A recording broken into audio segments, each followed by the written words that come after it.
بسم اللہ الرحمن الرحیم۔ تمام ناظرین کو اسلامی سبق کاموس چینل میں خوش آمدید اور محبت و برا۔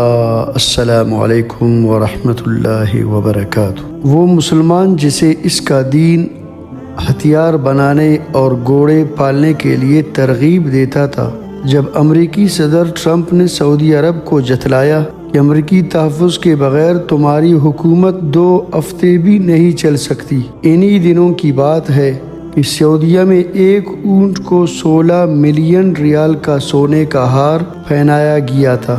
اسلام کا کتنا عبرتناک منظر تھا جب معتصم باللہ آہنی زنجیروں اور بیڑیوں میں جکڑا چنگیز خان کے پوتے علاقو خان کے سامنے کھڑا تھا۔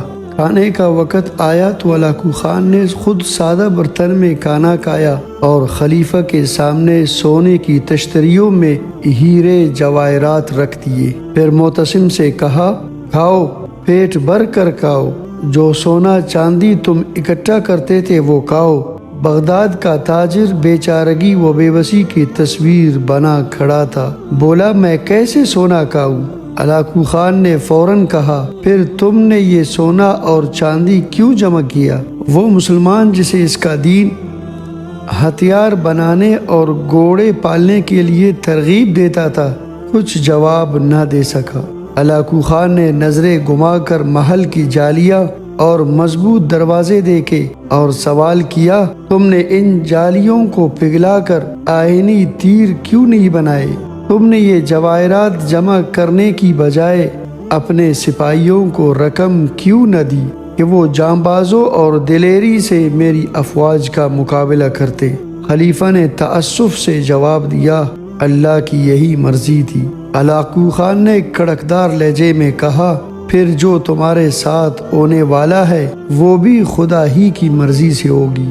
علاقو خان نے معتصم باللہ کو مخصوص لبادے میں لپیٹ کر گھوڑوں کی ٹاپوں تلے روند ڈالا اور چشم فلک نے دیکھا کہ اس نے بغداد کو قبرستان بنا ڈالا۔ علاقو خان نے کہا، آج میں نے بغداد کو صفحہ ہستی سے مٹا ڈالا ہے اور اب دنیا کی کوئی طاقت اسے پہلے والا بغداد نہیں بنا سکتی۔ اور ایسا ہوا۔ تاریخ تو فتوحات گنتی ہے، محل، لباس، ہیرے جواہرات اور انواع و اقسام کے لذیذ کھانے نہیں۔ ذرا تصور کیجئے، جب یورپ کے چپے چپے پر تجربہ گاہیں اور تحقیقاتی مراکز قائم ہو رہے تھے، تب یہاں ایک شہنشاہ دولت کا سہارا لے کر اپنی محبوبہ کی یاد میں تاج محل تعمیر کروا رہا تھا، اور اسی دوران برطانیہ کا بادشاہ اپنی بیوی کے دوران ڈیلیوری فوت ہو جانے پر ریسرچ کے لیے کنگ ایڈورڈ میڈیکل اسکول کی بنیاد رکھ رہا تھا۔ جب مغرب میں علوم و فنون کے بم پھٹ رہے تھے، تب یہاں تانسین جیسے گوئے نت نئے راگ ایجاد کر رہے تھے، اور نوخیز خوبصورت و پرکشش رقاصائیں شاہی درباروں کے زینت و شان بنی ہوئی تھی۔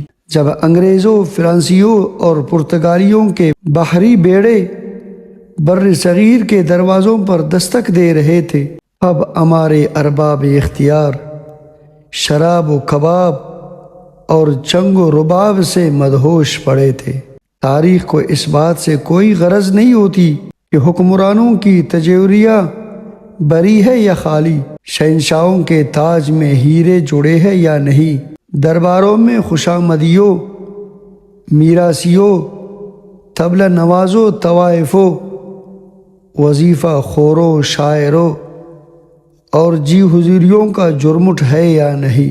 تاریخ کو صرف کامیابیوں سے غرض ہوتی ہے، اور تاریخ کبھی عذر قبول نہیں کرتی۔ یاد رکھے، جن کو آج بھی دولت سے لگاؤ اور طاغوت کی غلامی کا چسکا ہے، ان کا حال بھی خلیفہ معتصم باللہ سے کم نہیں ہوگا۔ رب العزت سے دعا ہے کہ رب العزت ہمیں اور ہمارے ملک کو اور ہمارے حکمرانوں کو صحیح سمت پر آنے کی توفیق عطا فرمائے۔